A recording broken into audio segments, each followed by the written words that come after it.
પાદર દેવી માત કી જય. ઓમ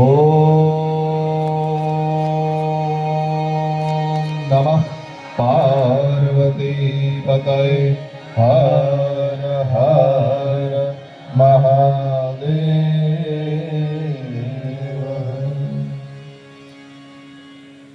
પંચવટી સોસાયટી મહિલા મંડળ દ્વારા આયોજિત ગૌદાન તેમજ ધર્માદા નિમિત્તે આ શિવ મહાપુરાણના બીજા દિવસે પધારેલા આપ સર્વે ભાવિક ભક્તો,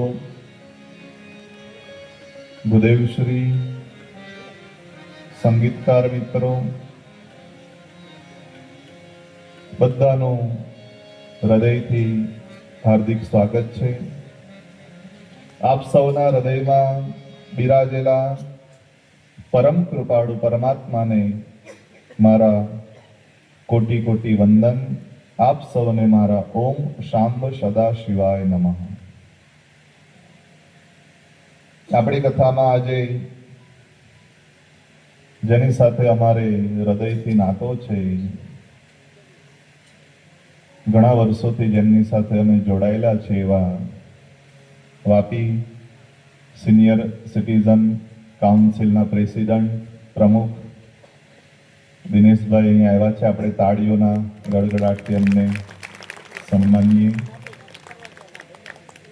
સાથે નીલાબેન, સ્મિતાબેન, અમારે વીરમતીબેન, વાસંતીબેન, રમીલાબેન, ભરતભાઈ એમના ઘરેથી જે પધાર્યા છે, બધાનું દિલથી ખૂબ સ્વાગત કરું છું. એક પિતાની જેમ દિનેશભાઈ અને માતાની જેમ નીલાબેન સંભાળ રાખે છે. આખો સિનિયર સિટીઝન કાઉન્સિલ ખૂબ અમારા પરિવાર પ્રત્યે ભાવ રાખે છે.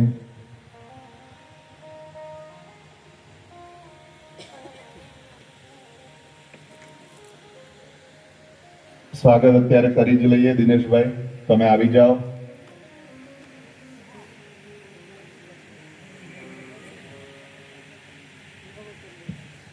આવી જ જાઓ, તમે તમારું સ્વાગત કરી જ લઈએ. પહેલા દિનેશભાઈ સ્વાગત કરશે, પછી શાસ્ત્રીજી સ્વાગત કરશે. મુખ્ય યજમાન ભવાનભાઈને વિનંતી કરીએ.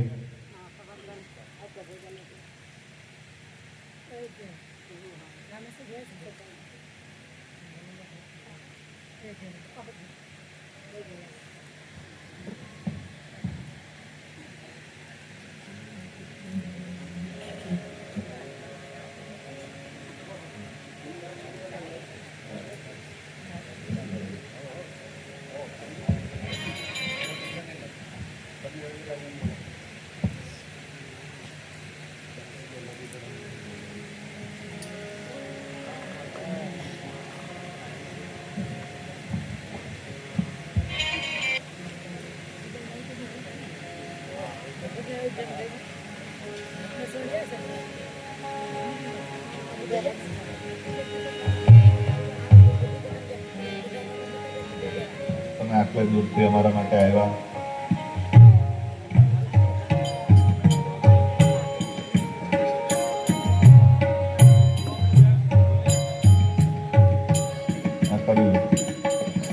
સન્માન કરી લો પેલા તો.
સન્માન કરી દીધો.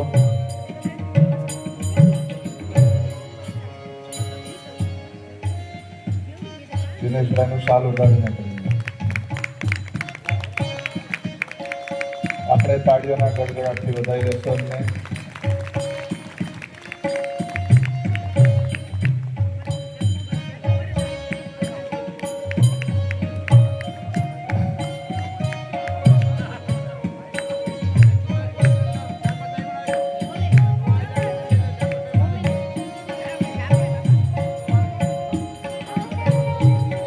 નીલાબેન, સ્મિતાબેન, હાલો નીચેથી ભૂમિબેન ઉપર આવે, ધીમુબેન, ભૂમિબેન, પછી હાલો ફટાફટ આવો.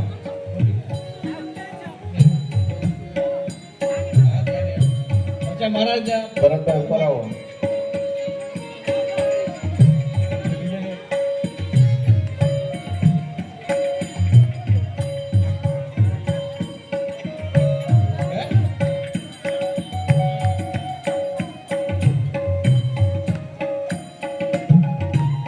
અશોકભાઈ પોલીસ વાળા ઘરના અહીંયા કોઈ હાજર આવી જાય ઉપર. અશોકભાઈ પવાર એમના પરિવારનો કોઈ પણ હાજર હોય ઉપર આવે.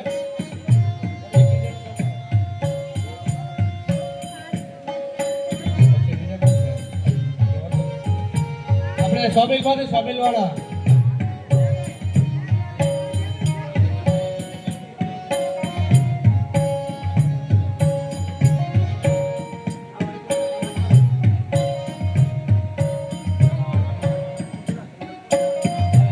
લેવું પડે. આ તો સન્માન કહેવાય. તમે વાપીથી ઠેઠ અમારા માટે અહીંયા આવ્યા, ખૂબ આજે આનંદ અમને. મણિલાલભાઈ આવો, પધારો. મણિમાસા અમારે ગુંદલાવથી પધાર્યા છે, ખૂબ ખૂબ આભાર તમારો. આવો આવો.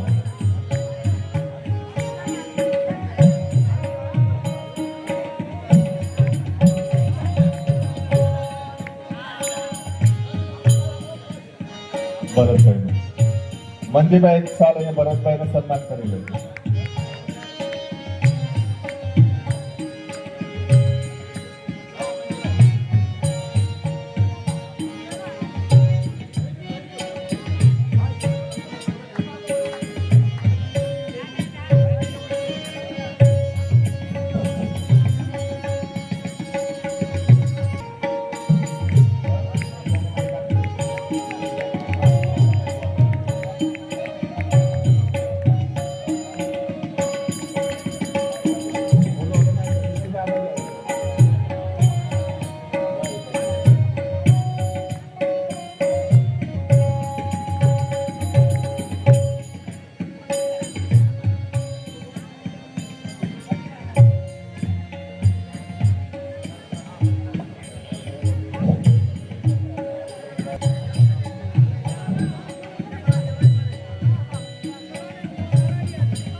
નમસ્કાર.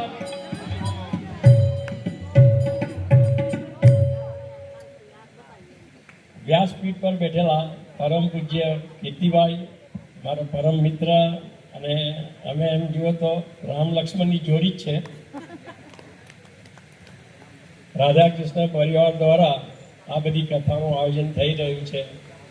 આટલા બધા માણસ જોઈને ખરેખર આનંદની લાગણી અનુભવું છું.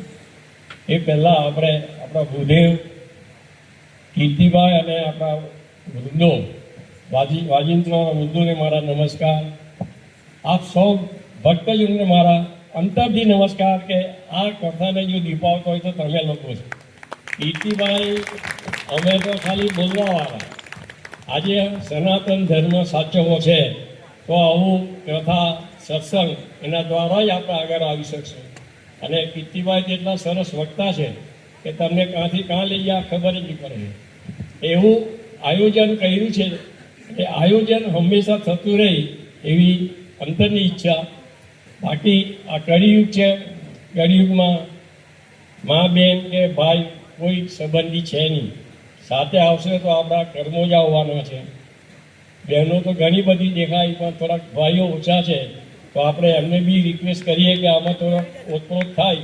આવો પ્રસંગ વારંવાર નથી આવતો, જિંદગીમાં આવું વારંવાર નથી બનતું, એક જ વાર આવે છે અને આ બધા આપણે લાભ લઈ રહ્યા છે. કથા એટલે સત્સંગ. સત્સંગમાં શું છે કે આપણી પાસે જે દૂરબીન છે એ મૂકી જવાનું. ઈર્ષા, અદેખાઈ, આણે આમ કર્યું, પેલા તેમ કર્યું, બધું અહીં ભૂલી જાવ, હાથે કાંઈ જવાનું નથી. કર્મ જ આપણી હાથે આવવાના છે. જેમ પૃથ્વી ગોળ છે એવા આપણા સારા કર્મ કરશું તો આપણા એ કર્મો જ આપણી સાથે આવશે અને આપણે આપણી પેઢીને આપણે એને લીધે ફાયદો થશે. અને વધુ તો શું કેમ ટાઈમ ઓછો લે, કીર્તિભાઈને ચાન્સ આપીએ અને કીર્તિભાઈ તમને મીઠી મધુરી સરળ ભાષામાં એવી રીતે સમજાવશે કે અમારા આવવાની ઈચ્છા તો બહુ થાય પણ દૂર છે, પણ અમને તમને બધાને અંતઃપૂર્વક શુભેચ્છા પાઠવીએ કે આ કથા ઘણી સફળ થાય, આ કથામાંથી તમને બી સારું ફળ લેવાનું મળે અને તમારી પ્રગતિ થાય એવું ઈચ્છીને અસ્તુ કરું છું. અસ્તુ. ખૂબ ખૂબ આભાર દિનેશભાઈ તમારો.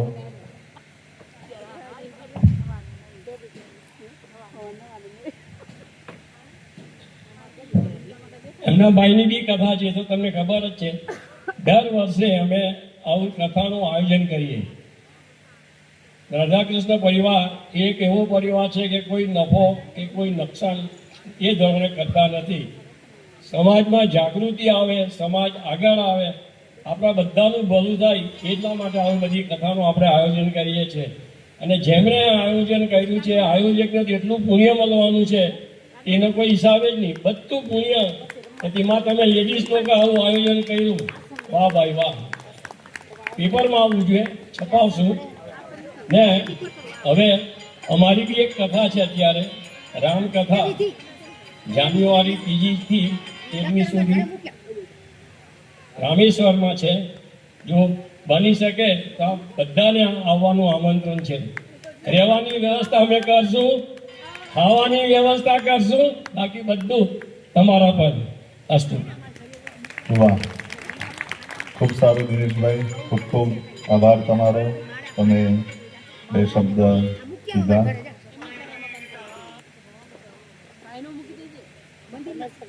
બોલીએ ઉમાપતિ મહાદેવ કી જય.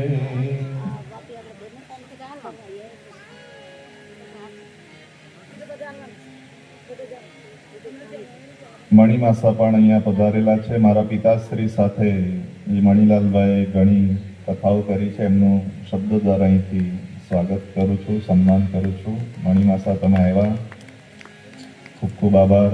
નાનપણથી એમને મારા પિતાશ્રીની સાથે અમે જોતા આવ્યા છીએ, તો એ આવ્યા એના માટે એમનો ખૂબ ખૂબ આભાર, સન્માન. અને હવે આપણે કથામાં આગળ વધીએ.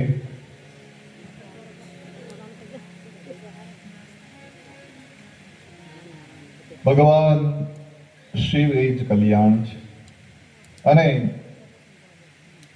આ જીવને શિવ સુધી દોરી જવાનું જો કોઈ સાધન હોય તે ભગવાન શિવ મહાપુરાણની કથા છે.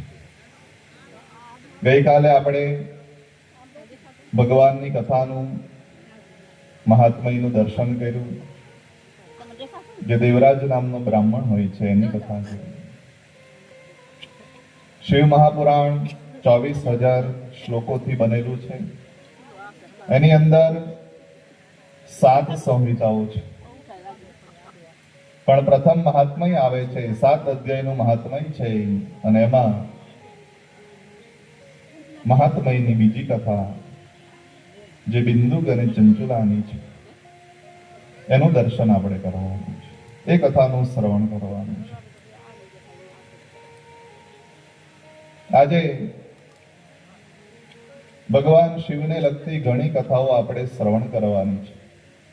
ભગવાન શિવલિંગનું પ્રાગટ્ય થશે, પછી ભગવાન શિવની પૂજા કઈ રીતે કરવી, ઓમ મંત્ર કઈ રીતે એનો જન્મ થયો, કઈ રીતે બિલીપત્ર ભગવાનને ચડાવી શકાય, ભસ્મનો શું મહિમા છે, રુદ્રાક્ષનો શું મહિમા છે, શિવ નૈવેદ્ય ખવાય કે ન ખવાય, એ બધી જ કથાઓ આજે આવવાની છે. તો એમાં મહાત્મયની અંદર વાસ્કલ નામનું એક નગર હતું અને એ નગરની અંદર બિંદુક નામે એક બ્રાહ્મણ રહેતા.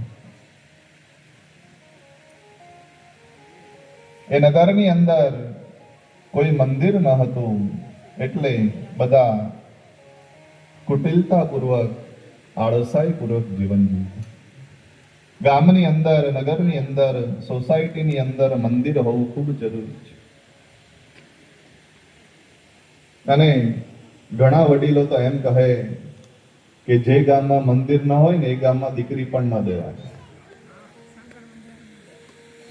ગામની અંદર મંદિર હોવું જરૂરી છે, તો જ ઘરમાં, પરિવારમાં, ગામની અંદર સંસ્કારો જળવાઈ રહે છે. પણ આજના ભણેલા ગણેલા યુવાનો ઘણીવાર અમને કહે છે જમાનો જગતમાં જગદીશની હસ્તી નથી.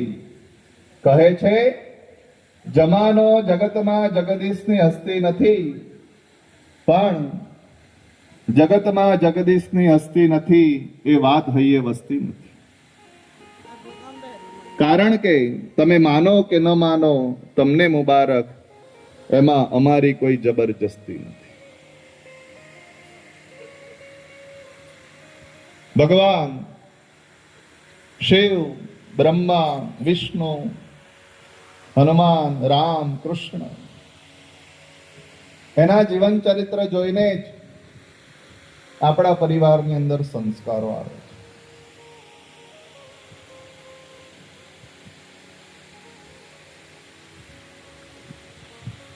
ઘણા યુવાનો કે શાસ્ત્રીજી તમે કહો છો કે ભગવાન બધે જ છે, તો પછી આ મોટા મોટા મંદિરો બાંધવાની શું જરૂર છે?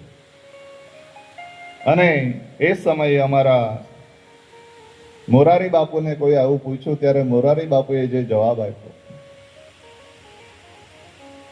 મોરારી બાપુએ એમ કીધું કે હવા તો બધે જ છે, પણ આપણે ગાડી લઈને જતા હોઈએ અને રસ્તામાં ટાયરમાં પંચર પડે અને ટાયરમાં જ્યારે હવા ભરવાની હોય ત્યારે આપણે ટાયર હાથમાં રાખી અને આમ હવામાં કહીએ કે હવા ટાયરમાં આવી જા, હવા ટાયરમાં આવી જા, તો એમ હવા ટાયરમાં આવે ખરી? એને તો આપણે પંચર વાળા પાસે લઈ જવું પડે, ત્યાં ઠીક કરાવવું પડે અને પછી એમાં હવા ભરવી પડે. એમ જીવનની અંદર કોઈ પરિસ્થિતિ એવી આવી જાય, કોઈ સમય એવો કપરો આવી જાય કે સમયે આપણે કાળિયા ઠાકરને યાદ કરવો પડે, ભગવાન શિવને યાદ કરવા પડે, મહાદેવને યાદ કરવા પડે. અહીં કોણ ખરાને પૂછે છે, અહીં કોણ ખોટાને પૂછે છે. મતલબ ઠીક છે નિસ્બત બધાને, અહીં કોણ ભલાને પૂછે છે. અત્તર નીચોવી કોણ ફૂલોને પૂછે છે, આ તો સંજોગ ઝુકાવે છે, બાકી અહીં કોણ પ્રભુને પૂછે છે. આ તો તમારા ને મારા સંજોગ એવા આવી જાય કે આપણે ભગવાનને યાદ કરવા પડે. બાકી તો પેલી કહેવત છે ને, સુખમાં સોની અને દુઃખમાં રામ.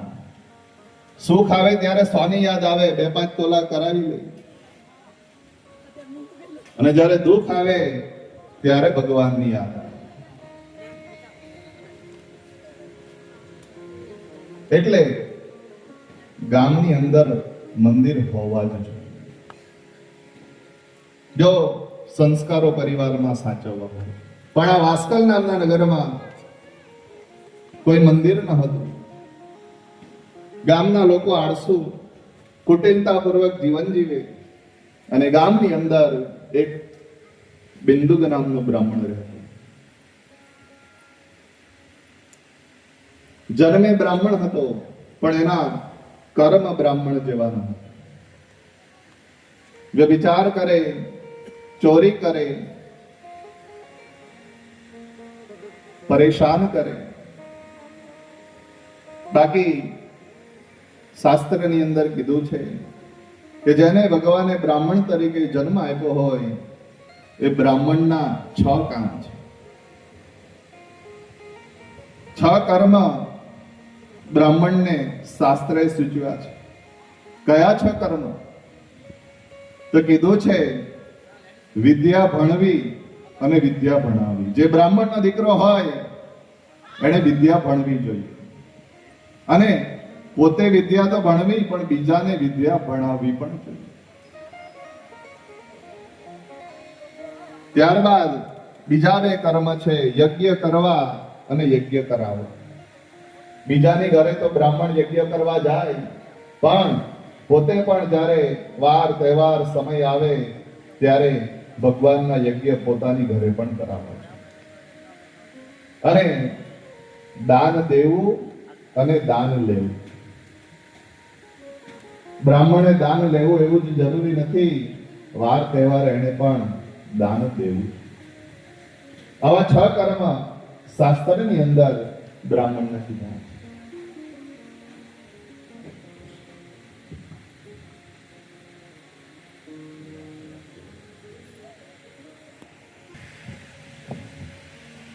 તે વાસ્કલ નામના નગરની અંદર બિંદુક નામનો બ્રાહ્મણ રહે, કુટિલતાપૂર્વક જીવન જીવે.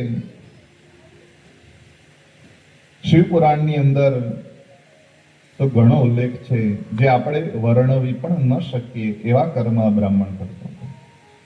અને એમાં એ બ્રાહ્મણના લગ્ન કરવામાં આવે છે. ચંચુલા નામની સ્ત્રી સાથે એ બિંદુક નામના બ્રાહ્મણના લગ્ન થાય છે. પણ ચંચુલા એ પતિવતા સ્ત્રી છે, પતિને ખૂબ માને છે. ચંચુલાના લક્ષણો ખૂબ સારા હોય છે. શિવ પુરાણની અંદર કીધું છે વિશ્રંભેણ આત્મશૌચેન ગબ્રમેણ ધનેન ચ શુશ્રુષયા શૌરદેણ વાચા મધુરયા ચ ભો. પત્ની કેવી હોવી જોઈએ? તો કે પોતાના પતિ પર ગર્વ લઈ એવી પત્ની હોવી જોઈએ, ક્યારેય દંભ ન કરે એવી પત્ની હોવી જોઈએ અને મધુર વાણી રાખે એવી પત્ની હોવી જોઈએ એવું શિવ પુરાણમાં કીધું છે. અને ચંચુલામાં આ બધા લક્ષણો હતા. અને મિત્રો, સાચી વાત કરું ને તો સાચું જીવન લગ્ન પછી ચાલુ થતું. લગ્ન થાય એટલે પ્રથમ વર્ષે પત્ની બોલે અને પતિ સાંભળે. પત્ની જેમ કહે એમ પતિ કરે પહેલા વર્ષે. લગ્નના બીજા વર્ષે પતિ બોલે અને પત્ની સાંભળે. અને લગ્નના ત્રીજા વર્ષે પતિ પત્ની બંને બોલે ને આખી સોસાયટી સાંભળે. 2 વર્ષમાં તો પણ મારા પિતાશ્રી ઘણીવાર કહે કે પતિ પત્ની વચ્ચેનો પ્રેમ કેવો હોવો જોઈએ? તો કે પતિ એની પત્નીને પ્રેમ આપે અને પત્ની એના પતિને માન આપે, સન્માન આપે, તો જ એ દાંપત્ય જીવન સુખમય રીતે આગળ વધી શકે છે. બાકી તો એક પતિ પત્ની વચ્ચે અબોલા થયા, કોઈ કારણથી ઝઘડો થયો એટલે બંને એકબીજા સાથે વાત ન કરે અને એમાં પેલા પતિને બીજા દિવસે સવારે 5 વાગે ટ્રેન પકડવાની હતી એટલે પત્નીને એણે ચિઠ્ઠી લખી કે મારે 5 વાગે ટ્રેનમાં જવાનું છે, તું મળસ કે વહેલા મને 4 વાગે ઉઠાડી દે છે. આવું ચિઠ્ઠી લખી અને પત્નીની પાસે મૂકી દીધી. એટલે પત્નીએ ચિઠ્ઠી વાંચી લીધી. મળસ કે 4 વાગ્યા એટલે પત્ની ઊભી થઈ. એણે પણ ચિઠ્ઠી લખી કે 4 વાગી ગયા છે, હવે ઊભા થઈ જાઓ. ચિઠ્ઠી લખીને પતિ જ્યાં સૂતો હતો ત્યાં મૂકી દીધી. બીજા દિવસે શું થયું તો હવે ભગવાન જાણે, ટ્રેન પકડાય કે ન. એમ કઈ જીવન જીવાય? એ તો બંને વચ્ચે સમજદારી હોવી જોઈએ, તો જ દાંપત્ય જીવન સારું બની શકે છે. પણ આ ચંચુલા એના પતિને ખૂબ સમજાવે, પણ બિંદુક માનતો નથી. દુરાચાર દુષ્કૃત્ય કરતો જાય છે. અને અંતે શાસ્ત્રમાં એવું કીધું છે કે જેવો સંગ એવો રંગ. બિંદુક ન બદલાયો પણ ચંચુલા બદલાઈ. ચંચુલાના કર્મ ખરાબ થવા માંડ્યા છે, દુષ્કૃત્ય કરવા માંડી છે. ખરાબ જીવન બિંદુકની સાથે રહી અને એ પણ જીવવા માંડી છે. અને શિવ પુરાણમાં પછી કીધું છે કે અંતે એ બિંદુક નામનો બ્રાહ્મણ મૃત્યુને શરણે જાય છે. મૃત્યુ તો થાય છે પણ એને ગતિ નથી મળતી. વિંધ્ય પર્વતની ઉપર એ પ્રેત બને છે અને આમ તેમ ભટકે છે. જો કર્મ સારા કર્યા હોત તો એને સારી ગતિ, કારણ કે ભગવાને આ જીવન કર્મ આધારિત બનાવ્યું છે. રામાયણમાં એનો ઉલ્લેખ છે. રામાયણની ચોપાઈમાં એમ કીધું છે કે કર્મ પ્રધાન જગ કરી રાખા, કર્મ પ્રધાન જગ કરી રાખા, જો જસ કરહી સો તસ ફલ ચાખા. જે જેવું કરશે એવું જ ફળ એને મળશે. તમે આંબાનું ઝાડ વાવો તો શેનું ફળ આવે? કેરી. અને બાવળ વાવો તો જેવું વાવો ને એવું જ હંમેશા ઉગતું રહે છે. એટલે હિન્દીમાં એક બહુ સારી કહેવત છે કે કર ભલા તો હો. મીન ત્યાસી નામનો કવિ એમ કહી ગયો છે કે કબૂતરોનું કુકુકુ, ઉંદર ચકલા ચૂંચું ચૂં, ની કક્કાવારીમાં માનવ કહેતો હું હું હું, પણ પરમેશ્વર તો પહેલું પૂછશે કોઈનું સુખ દુઃખ પૂછું છું. દર્દ ભરેલી આ દુનિયામાં કોઈનું આંસુ લૂછું છું, ત્યારે ગેંગે ફેફે થઈને કહેશે હે હે હે શું શું શું. આપણો પણ એક દિવસ એવો આવવાનો છે કે આ બધું છોડી અને આપણે નીકળી જવાનું છે. અને એ સમયે ભગવાન આપણને પૂછે કે ભાઈ મેં તને મનુષ્યનો અવતાર આપ્યો તો તારા જીવનમાં શું સારું કાર્ય કર્યું? બીજાને કઈ ઉપયોગમાં આવ્યો? બીજાની મદદ કરી? સત્કાર્ય જીવનમાં ન કર્યા હશે તો આપણે પણ બધા ગેંગે ફેફે કરતા રહી જવાના છે. અને એટલે જ સંતો ગાય છે કે આ કાયામાંથી હંસલો રે, ઓ ચિંતાનો ઉડી જશે. આ કાયામાંથી હંસલો રે, ઓ ચિંતાનો ઉડી જશે. આ કાયામાંથી હંસલો રે, ઓ ચિંતાનો ઉડી જશે. આ કાયામાંથી હંસલો રે, ઓ ચિંતાનો ઉડી જશે. કોણ જાણી શકે કાળને રે, વહાણ કાલ કેવું હશે. કોણ જાણી શકે કાળને, વહાણું કેવું વાસે. કાયામાંથી હંસલો રે, ઓ ચિંતાનો ઉડી જશે. આ કાયામાંથી હંસલો રે, ઓ ચિંતાનો ઉડી જશે.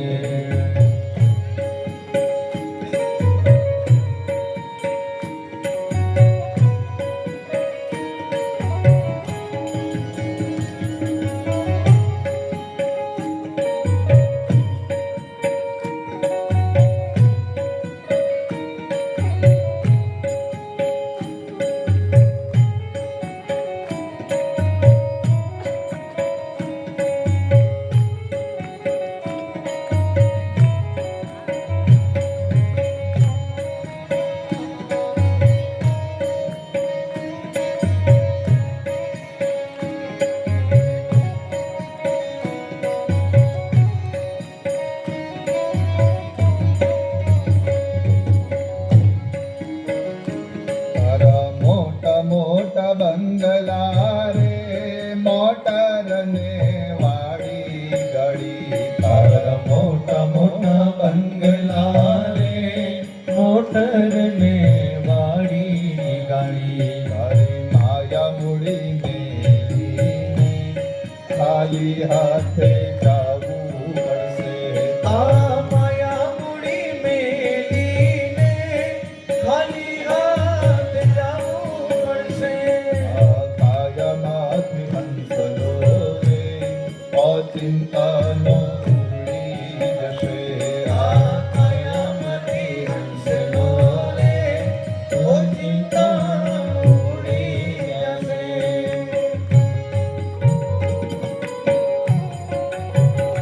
હર હર મહાદેવ. શ્રી રાધે. હરિ બોલ હરિ બોલ.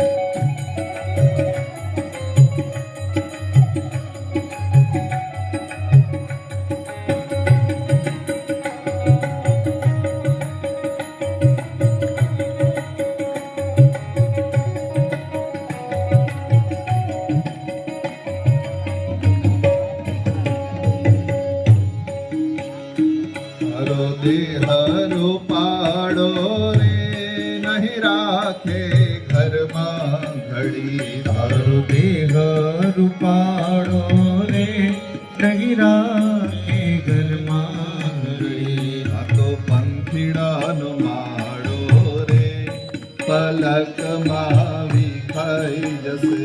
તારો પંખીડાનો માળો રે પલકમાં વિખાઈ જશે.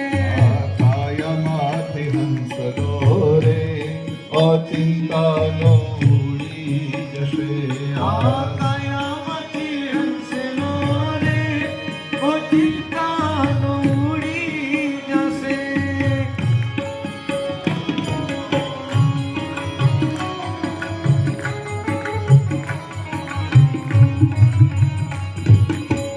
જય કોટેશ્વર. જય સિદ્ધનાથ.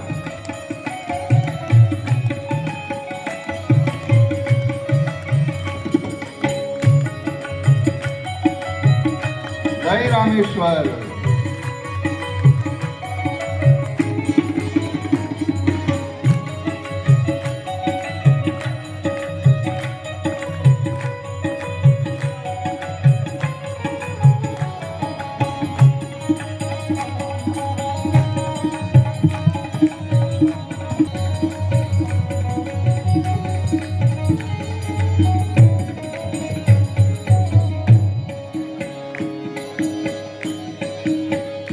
તારી સાચી ખોટી વાણી રે રહેવાની દુનિયામાં. તારી સાચી ખોટી વાણી વાણી રે રહેવાની દુનિયા. તારા સગાવાલા સ્વાર્થના રે થોડા દીમાં ભૂલી જશે. તારા સગાવાલા સ્વાર્થના રે પછી તને ભૂલી જશે. આ કાયામાંથી હંસલો રે અચિંતાનો ઉડી જશે.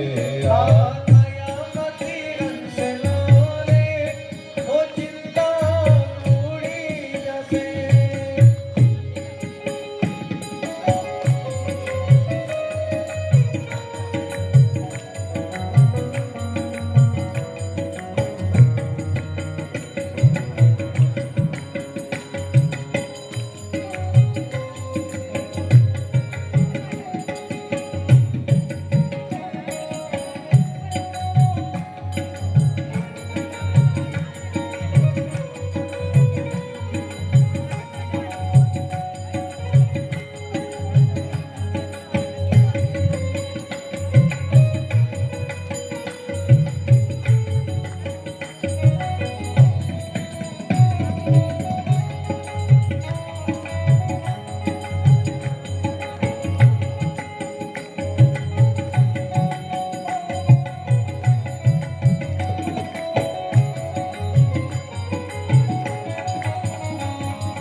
હંસલો રે ઓ ચિંતાનો ભૂલી જશે.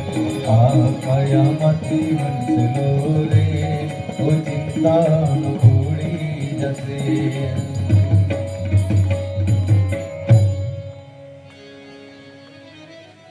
બિંદુક નામનો બ્રાહ્મણ મૃત્યુને શરણે જાય છે અને અંતે પ્રેત બને છે. વિંધ્ય પર્વત ઉપર એ આમ તેમ ભટકે છે. આ બાજુ એની પત્ની ચુંચુલા એકલવાયુ જીવન જીવે છે અને એક વખત દેવયોગે ચંચુલાના પિતૃ પક્ષના લોકો, એના પિયર પક્ષના લોકો તીર્થયાત્રાએ જવાનું નક્કી કરે છે. વિચાર કરે કે ચંચુલા ખરાબ માર્ગે દોરાઈ ગઈ છે, ચાલો એને પણ સાથે લેતા જઈએ. એટલે ચંચુલા પણ એના પિયર પક્ષના લોકો સાથે તીર્થયાત્રા કરવા જાય છે. અને ભગવાને મનુષ્ય તરીકે આપણને અવતાર આપ્યો હોય તો માણસે એના જીવનની અંદર તીર્થયાત્રાઓ કરવી જ જોઈએ. શાસ્ત્રમાં તો એમ લખ્યું છે કે એક તીર્થની અંદર ઓછામાં ઓછું તમારે 3 રાત્રિ રોકાણ કરવું જોઈએ. એવું નહીં કે દર્શન કરીને તમે તરત નીકળી જાઓ. 3 રાત્રિ રોકાણ કરો, જેથી તમે એ તીર્થનું મહત્વ સમજી શકો. એટલે તીર્થયાત્રાનો બહુ જ મહિમા આપણા ધર્મમાં, આપણા શાસ્ત્રમાં બતાવવામાં આવ્યો છે. જલારામ બાપા વીરપુર, એમણે પણ 2 વર્ષ સુધી સતત તીર્થયાત્રાઓ કરી છે. ત્યારે એમને સમજમાં આવ્યું છે કે જીવનમાં કોઈને ગુરુ બનાવવા જરૂરી છે. અને પછી જલારામ બાપાએ ભોજલરામ બાપાને ગુરુ બનાવ્યા છે. અને ભોજલરામ બાપાએ જલારામને એમ કીધું કે હે જલારામ, તારી ઘરે ભગવાન આવશે. અને જે આવું કીધું જલારામ બાપાએ એના પત્ની વીરબાઈમાં, પણ જલારામ બાપા એના પત્નીને હંમેશા ભંડારી કહેતા. હે ભંડારી, મારા ગુરુએ કીધું છે કે આપણી ઘરે ભગવાન આવશે. અને એ સમયે ભંડારીએ કીધું છે કે હે જલારામ, જો આપણી ઘરે ભગવાન આવવાનો હોય તો હવે આપણી ઘરેથી કોઈ પણ અતિથિ ભૂખ્યો ન જવો જોઈએ. અને એ દિવસથી સદાવ્રત વીરપુરની અંદર ચાલુ થયું. અને જેનું નામ ભંડારી હોય ને, એનો ભંડાર ક્યારેય ખૂટતો નથી. એટલે તીર્થયાત્રા માણસે એના જીવનમાં હંમેશા કરવી છે કે જેથી એ તીર્થનું મહત્વ, એ તીર્થનો મહિમા મનુષ્ય સમજી શકે. અહીંયા ચંચુલા પણ તીર્થયાત્રા કરવા માટે જાય છે. ગૌકર્ણ ક્ષેત્રની અંદર જાય છે. ત્યાં બધા મંદિરોમાં, બધી જગ્યાઓમાં દર્શન કરે છે. અને એમાં એક શિવાલયના દર્શન કરવા જાય છે. જે શિવાલયના દર્શન કરવા ગઈ હોય એ શિવાલયના પટાંગણની અંદર એક ખૂબ સુંદર શિવ કથાનું આયોજન થયું હોય છે. અને ચંચુલા ત્યાં શિવ કથા સાંભળવા માટે બેસે છે. જે વક્તા કથા કરી રહ્યા હતા એ કયા પાપ કર્મ કરવાથી કયું નર્ક મળે એની વાતો કરી રહ્યા હતા. અને ચંચુલા ધ્યાન દઈને સાંભળતી હતી. જેટલા પણ પાપ કર્મનું વિવેચન, નિરૂપણ વક્તાશ્રીએ કર્યું છે, ચંચુલા મનની અંદર એમ વિચારે છે કે જેટલા પાપ કર્મ કહે છે બધા જ કર્મ મેં કર્યા છે, તો શું મારે આટલી બધી નરક યાતના ભોગવવી પડશે? શું મારા મૃત્યુ પછી હું આટલી બધી દુઃખી થઈશ? ખૂબ ગભરાટ અનુભવે છે કે હવે શું કરું? મારાથી તો આટલા ખરાબ કર્મ થઈ ગયા છે. હવે એનું પ્રાયશ્ચિત કઈ રીતે કરવું? ખૂબ ડરી જાય છે, ખૂબ વિચાર કરે છે, અને જેવી કથા પૂરી થાય એ જ સમયે પેલા વક્તાશ્રીના ચરણોમાં પડી જાય છે કે તમે જે નરકનું વિવેચન કર્યું એ બધા જ નરકો મારે ભોગવવા પડશે, કારણ કે જેટલા પાપ કર્મ તમે કીધા બધા જ મેં કર્યા છે. તમે જ મારા ગુરુ છો, તમે જ મારા માટે બ્રહ્મ છો, તમે જ મારા માટે પિતા છો. મને કઈ રસ્તો બતાવો કે હવે મારે શું કરવું જોઈએ? આ બધા પાપોનું પ્રાયશ્ચિત કઈ રીતે કરવું? બસ આ જ સાચી દિશા છે. જીવનની અંદર માણસ એ માત્ર ભૂલને પાત્ર છે, પણ ભૂલ સ્વીકારી લેવી ને એ બહુ જ મોટી વાત છે. અહીંયા ચંચુલા એ બધા પોતાના પાપ કર્મનો સ્વીકાર કરે છે. તેમાં બધા જ પાપ કર્યા છે, અને જે સાચા દિલથી પાપનું પ્રાયશ્ચિત કરે એને ભગવાન પણ માફ કરી દે છે. આપણા કચ્છના જેસલ અને તોરલ પાપ તારું રે પ્રકાશ જાડેજા, ધર્મ તારો સંગોરી, તારી બેડીને ગુણવા નહીં દઉં, તારી નાવડીને ગુણવા નહીં દઉં, જાડેજા રે એમ તોરલ કેસરી, હોજી રે તોરલ કેસરી.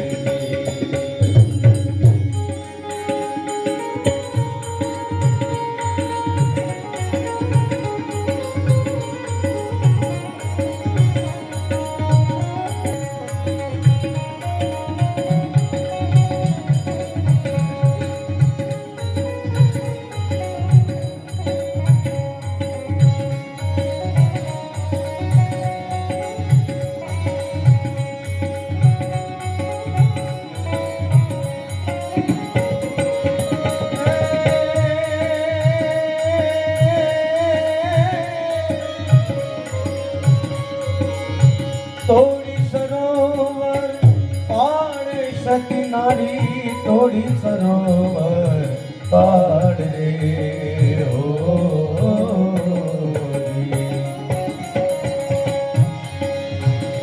मैं तो गौदन तरसिया वाड़िया, मैं तो गौदन तरसिया वाड़िया, तोड़ा रानी रे एम जी साल कैसे जी, वो जी रे पापी जाड़े जो कैसे जी.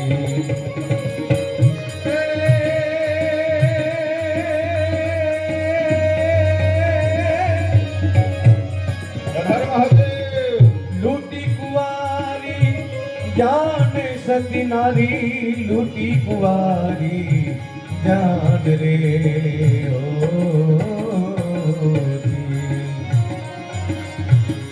मैं तो सातवीं सुमण बदा मारिया, मैं तो सातवीं सुमण बदा मारिया, थोड़ा रानी रे मुझे साल कैसे जी, ओ जी रे मजाड़े जो कैसे जी.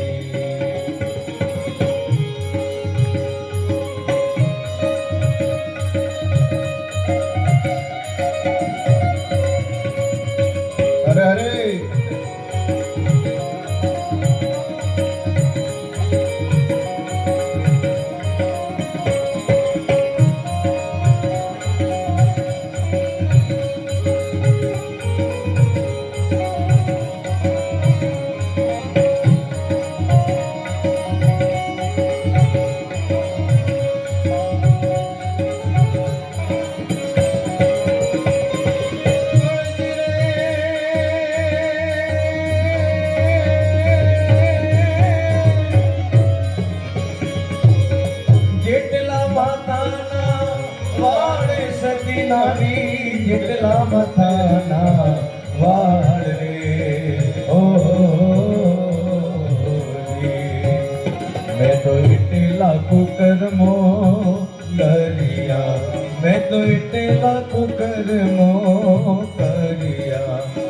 રાણી રે એમ જેસલ કેસરી હોજી રે જાડજો કેસરી જેટલા મથે જા વાળ રે સતી રાણી, જેટલા મથે જા વાળ એટલા કુકર્મ મેં કર્યા. જેસલ જાડેજો આજે સાચું બોલે છે.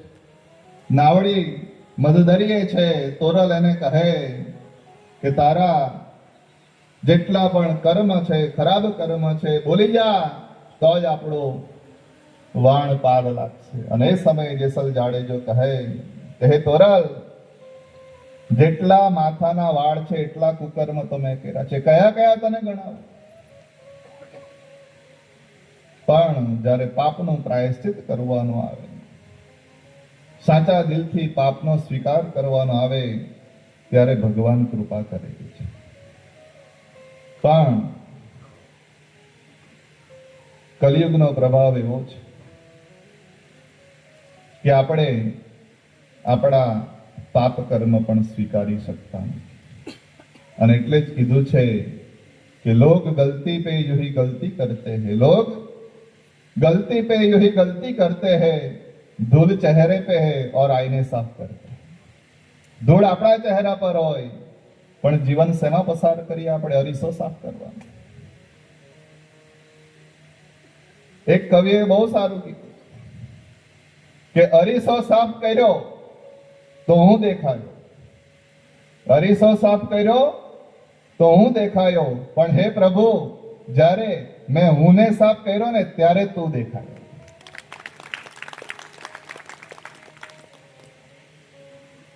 આજે ચંચુલા પેલા વક્તાશ્રીની આગળ કહે છે કે તમે મને મારા પાપ કર્મમાંથી ઉગારો, પ્રાયશ્ચિતનો કોઈ રસ્તો બતાવો. અને એ સમયે પેલા વક્તાશ્રી કહે છે કે હે ચંચુલા, તું મારી દીકરી સમાન છે, માટે તને કહું છું કે તું એકવાર એક આસન પર બેસી અને સંપૂર્ણ શિવ કથાનું શ્રવણ કર, અને ભગવાનની કથા સાંભળવાથી તારા બધા જ પાપ કર્મ દૂર થશે, તને સદગતિ મળશે.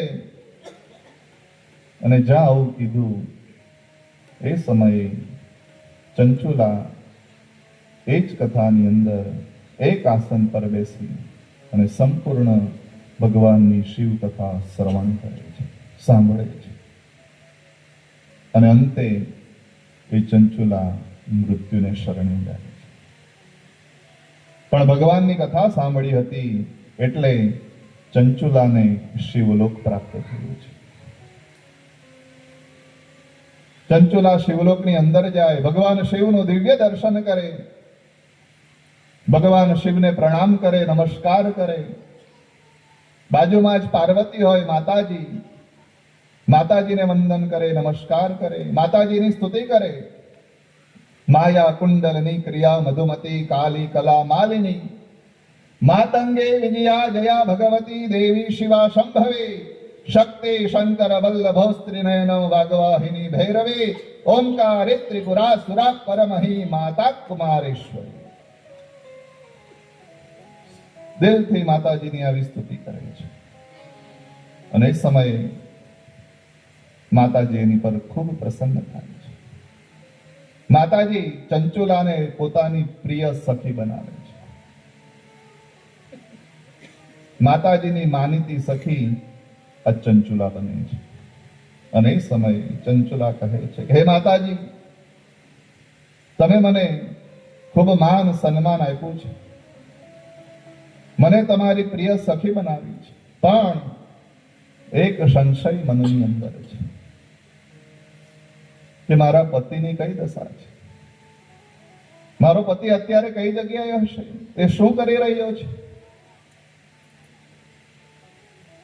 જો તમે મારી પર કૃપા કરતા હો તો મારા પતિ અત્યારે ક્યાં છે, શું કરી રહ્યા છે, તમે એ મને જણાવો. અને માતાજીએ જોયું છે અને પછી ચંચુલાને કીધું છે કે હે ચંચુલા, તારા પતિના કર્મ ખૂબ ખરાબ હતા, માટે એ વિંધ્ય પર્વત ઉપર પ્રેત થઈ અને આમ તેમ ભટકે છે. એ સમયે ચંચુલા કહે છે કે હે માતાજી, તો મારે મારા પતિની સદગતિ કઈ રીતે કરવી, મારા પતિને આ પ્રેતમાંથી કઈ રીતે છોડાવવા. આજે ચંચુલા એના પતિની ચિંતા કરે છે. જેમ સત્યનારાયણની કથા હોય અને એમાં લીલાવતી અને કલાવતી એના પતિને જેલમાંથી છોડાવવા માટે જેમ સત્યનારાયણની કથા કરવાનું વ્રત લે છે, નિયમ લે છે, એ જ રીતે આજે અહીંયા ચંચુલા પણ માતાજીને કહે છે કે હું શું કરું.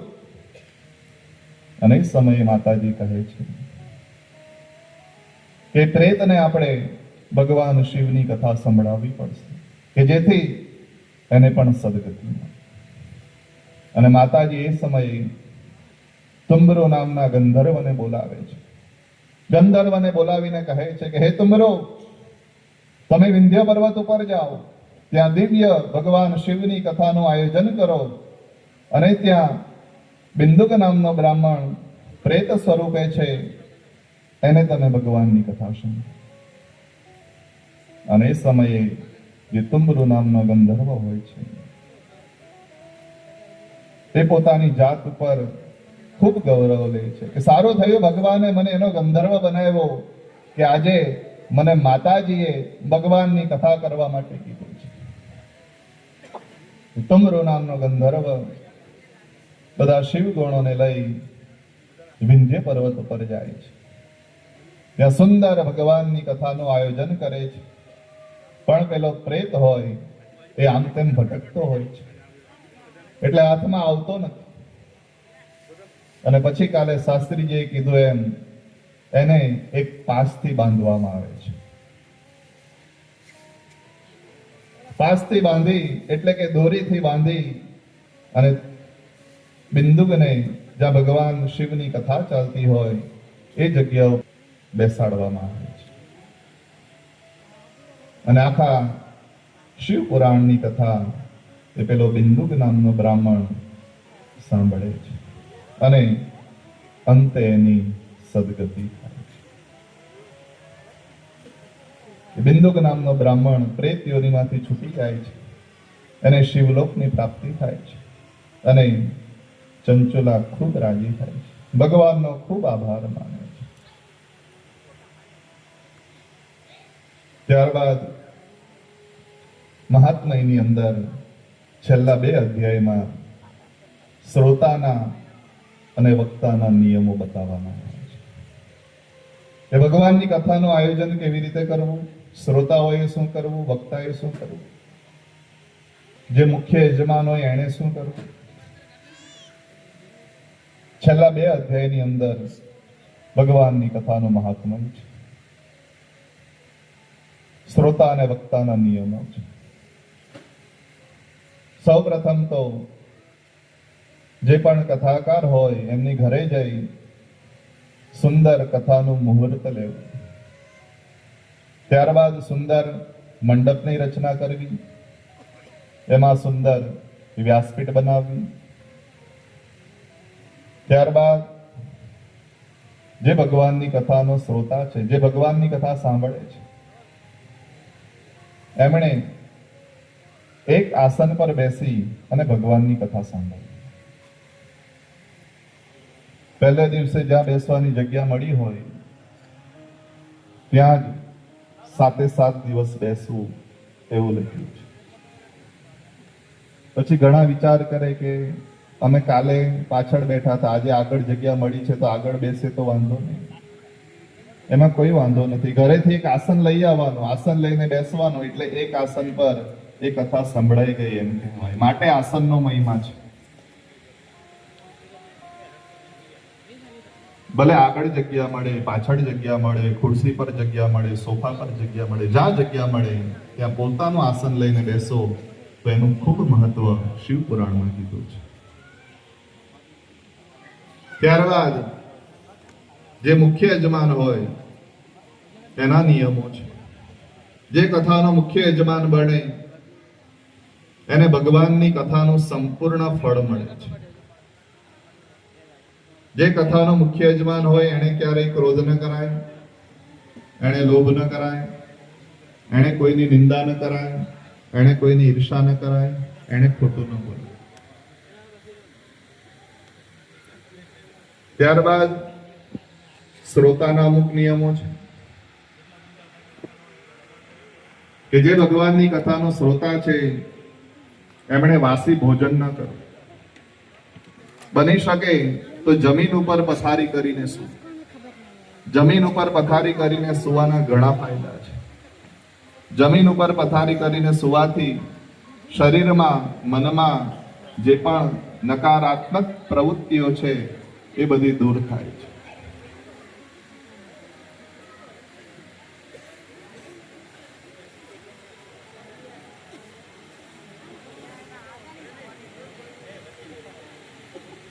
ત્યારબાદ શ્રોતાના પ્રકાર કીધા છે કે 4 પ્રકારના શ્રોતા હોય છે. પ્રથમ શ્રોતા એ ચાતક જેવો હોય છે. જે ચાતક પક્ષી એવું હોય કે જે દૂધ અને પાણી હોય એમાંથી દૂધ પી જાય અને પાણી ન પીવે. એમ ભગવાનની કથાનો શ્રોતા જે હોય એ સારી સારી વાતો ગ્રહણ કરે. ત્યારબાદ હંસ જેવો શ્રોતા કીધો છે.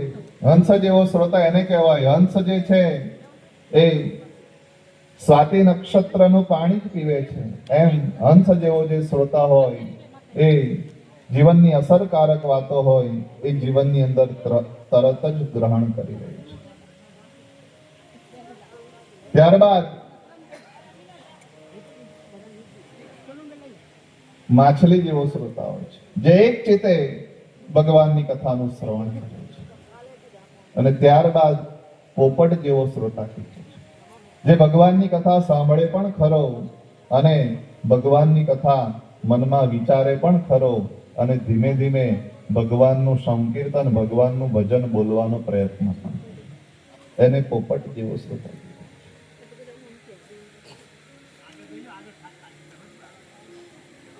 એટલે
Go.